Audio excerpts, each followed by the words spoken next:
दूर एक घने जंगल में कालू नाम का एक कौवा रहा करता था। वह कौवा बड़ा शैतान था। वह जंगल के हर एक पक्षी को परेशान किया करता था, जिसकी वजह से जंगल के सभी पक्षी उसे पसंद नहीं करते थे।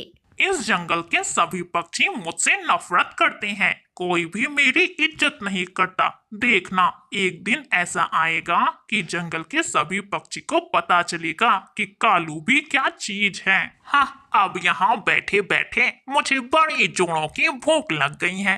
चलो किसी पक्षी का भोजन जाकर खा लेता हूँ। और फिर कालू कौवा भोजन चोरी करने के लिए निकल पड़ता है। वह थोड़ी दूर ही जाता है कि उसे एक पेड़ के नीचे एक उल्लू बाबा ध्यान में लगे हुए दिखाई देते हैं, जिसके पास बहुत सारे फल थे। उन फलों को देखकर कालू कौवे के मुंह में पानी आ जाता है। वाह जी वाह, उल्लू बाबा के पास तो कितने मजे मजे के फल हैं। चलो मैं इनके फलों को खा लेता हूँ। और वैसे भी यह बुढ़ा उल्लू तो ध्यान में लगा हुआ है, कहाँ ही देख पाएगा अपने फलों को मुझे खाता हुआ। कालू कौवा इतना सोचकर जैसे ही उल्लू बाबा के फलों को खाने लगता है कि अचानक से उल्लू बाबा की आंखें खुल जाती है और वह कालू कौवा को उसके फलों को खाता हुआ देख लेता है। मूर्ख कौवे, तुम्हारी इतनी हिम्मत! मेरे होते हुए तुम मेरे फलों को खा रहे हो। रुको, अभी मैं तुम्हें मजा चखाता हूँ। और इतना कहकर उल्लू बाबा कुछ बोलते हैं और कालू कौवे को श्राप दे देते हैं। श्राप देते ही कालू कौवे का आकार बहुत बड़ा हो जाता है। हे भगवान, ये क्या हुआ? मैं इतना बड़ा कैसे हो गया? अरे उल्लू बाबा, आपने मुझे श्राप दे दिया, जिसकी वजह से मेरा आकार इतना बड़ा हो गया। अब मैं क्या करूं? जंगल के सभी पक्षी तो अब मुझे इस जंगल में रहने भी नहीं देंगे। तभी अचानक से कालू कौवे के दिमाग में एक शातिर योजना आती है। ये तो उल्लू बाबा ने मेरे लिए बहुत अच्छा किया। मेरा आकार इतना बड़ा कर दिया। अब मैं जंगल के छोटे छोटे पक्षियों को परेशान करूंगा और उनका राजा बन जाऊंगा। अब जंगल के सभी पक्षी मुझे भोजन लाकर खिलाएंगे और मैं तो मजे करूंगा, मजे। अब मैं जाता हूँ उन छोटे छोटे पक्षियों के पास और उन्हें अच्छा सबक सिखाता हूँ। और फिर वह कालू कौवा वहाँ से चला जाता है। अरे बाप रे बाप! ये कालू कौवा इतना बड़ा कैसे हो गया? अब तो ये कालू कौवा हमें नहीं छोड़ेगा। हाँ, अगर तुम पक्षियों ने मेरी बात नहीं मानी तो मैं तुम्हें अच्छा सबक सिखाऊंगा। अरे चटनी बना दूंगा, चटनी। इसलिए तुम सभी मेरी बात सुनो। हाँ हाँ कालू कौवे, बोलो हमें क्या करना होगा? अब से तुम सभी पक्षी मेरे लिए रोजाना ढेर सारा भोजन लाया करोगे और सभी पक्षी मिलकर मेरी खूब सेवा किया करोगे। अगर तुम लोगों ने ऐसा नहीं किया तो मैं तुम सभी को छोड़ूंगा नहीं। नहीं नहीं कालू कौवे, तुम जैसा कहोगे हम सभी वैसा ही करेंगे। बस तुम हम सभी के साथ कुछ गलत मत करना। अच्छा ठीक है, अब तुम लोग जाओ और मेरे लिए ढेर सारा भोजन जमा करके लाओ। पक्षियों, मैं तोता और कबूतर इस कालू कौवे के लिए भोजन लेकर आते हैं। तब तक तुम सभी पक्षी इस कालू कौवे का ध्यान रखो और इसकी सेवा करो। और फिर रानो चिड़िया, कबूतर और तोता कालू कौवे के लिए भोजन ढूंढने के लिए चले जाती हैं। थोड़ी ही देर में रानो चिड़िया, कबूतर और तोता कालू कौवे को ढेर सारा भोजन लाकर दे देते हैं, जिसे कालू कौवा बड़े ही मजे से खाता है। सुनो पक्षियों, अब मैं सोने जा रहा हूँ। जब मैं सोकर उठूंगा तो मुझे ढेर सारा भोजन खाने को चाहिए। अगर तुम लोगों ने मेरे लिए भोजन जमा करके नहीं रखा ना तो तुम सभी की खैर नहीं। और इतना कहकर कालू कौवा सोने के लिए चला जाता है। तो मेरे प्यारे दोस्तों, अगर आपको यह कहानी पसंद आ रही है तो आप इस कहानी को लाइक और हमारे चैनल को सब्सक्राइब करना ना भूलें। अरे रानो चिड़िया, ये कालू कौवा इतना बड़ा हो गया है कि अब हम सभी पक्षियों की यह चटनी बना सकता है। अगर हमने इसकी बात नहीं मानी ना, तो यह तो हमें कहीं का नहीं छोड़ेगा। हाँ हाँ रानो चिड़िया बहन, कुछ करो वरना यह कालू कौवा हमें नहीं छोड़ेगा। पक्षियों, मेरे पास एक उपाय है। पहाड़ों पर जो उल्लू वाले बाबा रहते हैं ना, अब वही इस समस्या का समाधान निकाल सकते हैं। चलो हम उनके पास जाते हैं और उनसे मदद मांगते हैं। और फिर रानो चिड़िया, तोता और कबूतर उल्लू बाबा से मिलने के लिए निकल पड़ते हैं। अरे रानो चिड़िया, क्या बात है? मुझे भी तो बताओ, तुम इतनी घबराई हुई भला क्यों हो? उल्लू बाबा जी, हमारे जंगल में जो वह कालू नाम का कौवा रहता है ना, पता नहीं कहां से अचानक से वो बहुत बड़ा हो गया है और अब वह हम सभी पक्षियों को तंग कर रहा है। वह हमें धमकी दे रहा है कि अगर हमने उसकी बात नहीं मानी तो वह हम सभी की चटनी बना देगा। हाँ हाँ उल्लू बाबा जी, इस कालू कौवे ने हमें बहुत परेशान किया है। उल्लू बाबा जी, अब आप ही हमें इस समस्या का कोई समाधान बताएं। अरे बेटा, उस कालू कौवे को तो मैंने ही श्राप देकर बड़ा किया था। अरे मुझे क्या पता था कि वह बड़ा होकर तुम सभी पक्षियों को परेशान करने लग जाएगा। पर उल्लू बाबा जी, आपने आखिर कालू कौवे को श्राप क्यों दिया था?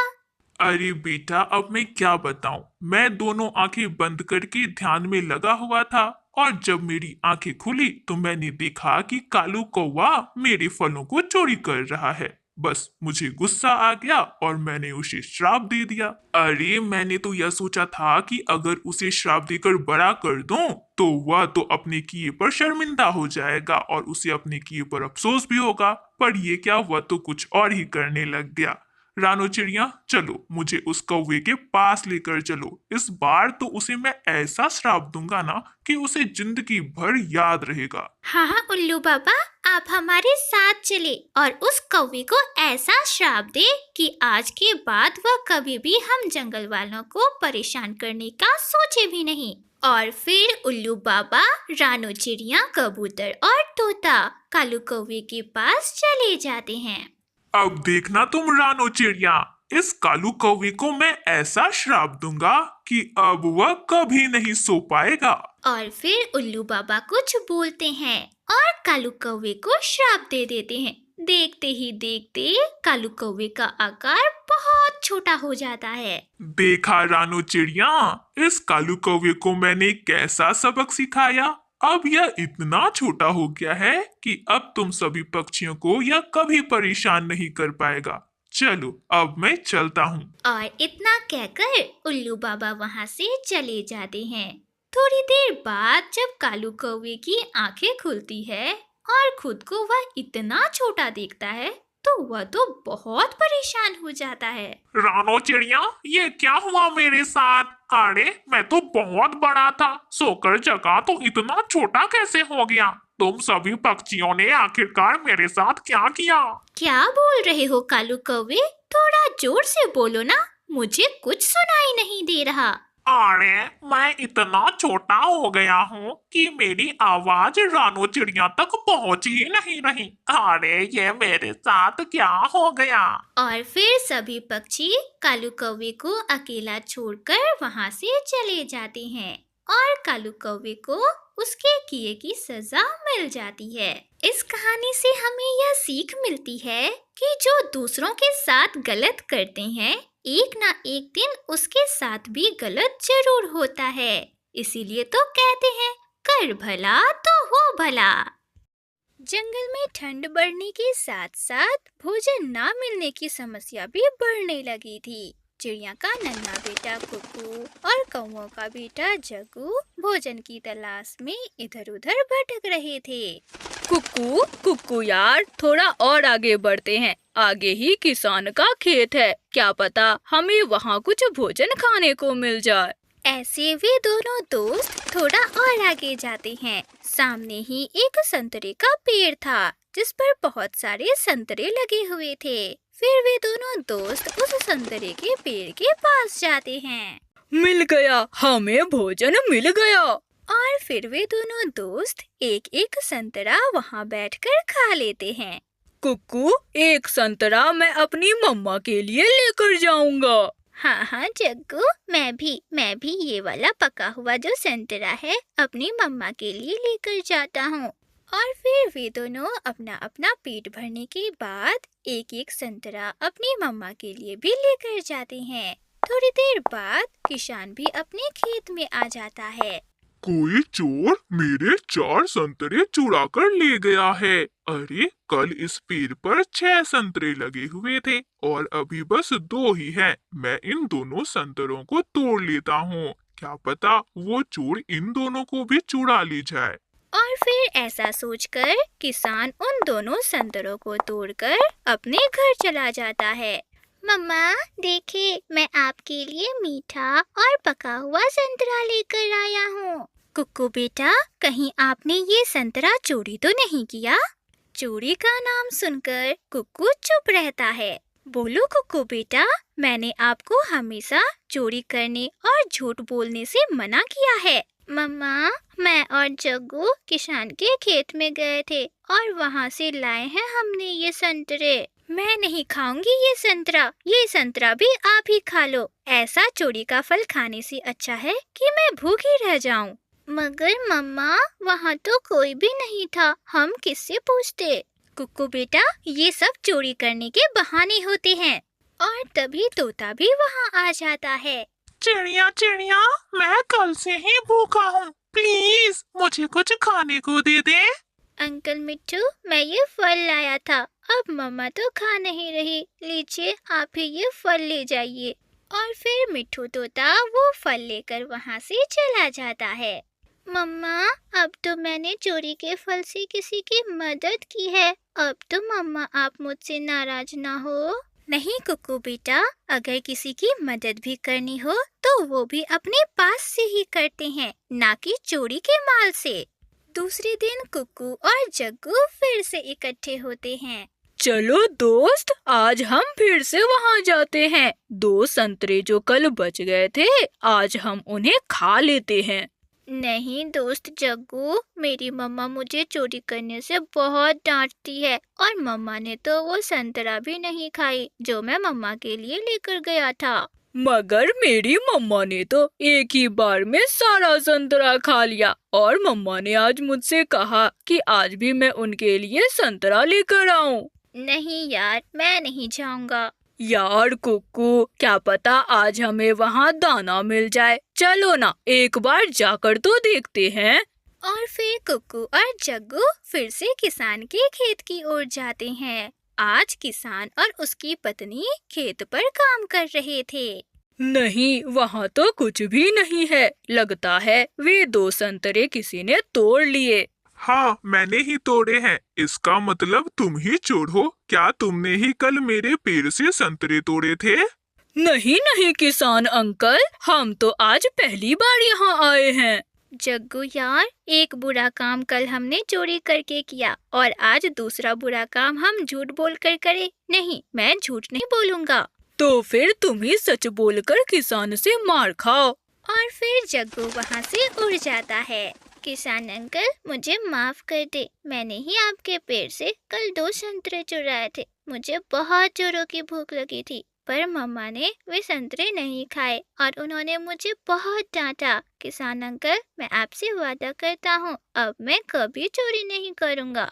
ये सुनकर किसान की पत्नी बोलती है, छोटे पक्षी, तुम बहुत अच्छे हो। जिसे गलती करने के बाद अपनी गलती का एहसास हो जाए, वे बहुत अच्छे पक्षी होते हैं। किसान और उसकी पत्नी कुक्कू से बहुत खुश होते हैं। गलती हम इंसानों से भी होती है। हम भी तो आप पक्षियों को कुछ खाने के लिए नहीं देते। ये लो 2 संतरे, आप हमारी तरफ से रखो। और ये अनाज की पोटली आप अपने इनाम के लिए रखो। आपको सच बोलने का इनाम मिला है। कुक्कू बहुत खुश होता है। वो भागा भागा घर जाता है। मम्मा देखिए, आज मैं आपके लिए क्या लाया हूँ। फिर से तुम मेरे लिए संतरे लेकर आए हो। मैंने कल तुमसे मना भी किया था। और फिर कुक्कू अपनी मम्मा को सारी बातें बताता है। मम्मा, आज ये सब कुछ मुझे सच बोलने का इनाम मिला है। किसान और उसकी पत्नी बहुत खुश हुए थे मुझसे। कुकू बेटा, देखा, सच्चे और अच्छे पक्षियों को हमेशा ऐसे ही इनाम मिला करते हैं। और सच में मुझे आज संतरा खाने का बहुत मन कर रहा था। और फिर वे दोनों माँ बेटा हंसने लग जाते हैं। प्यारे दोस्तों, इस कहानी से हमें यह सीख मिलती है कि हालात कैसे भी हो, मगर हमें हमेशा सच बोलना चाहिए। दोस्तों, अगर आपको यह कहानी पसंद आई तो इस कहानी को लाइक, अपने दोस्तों के साथ शेयर और हमारे चैनल को सब्सक्राइब करना बिल्कुल ना भूलना।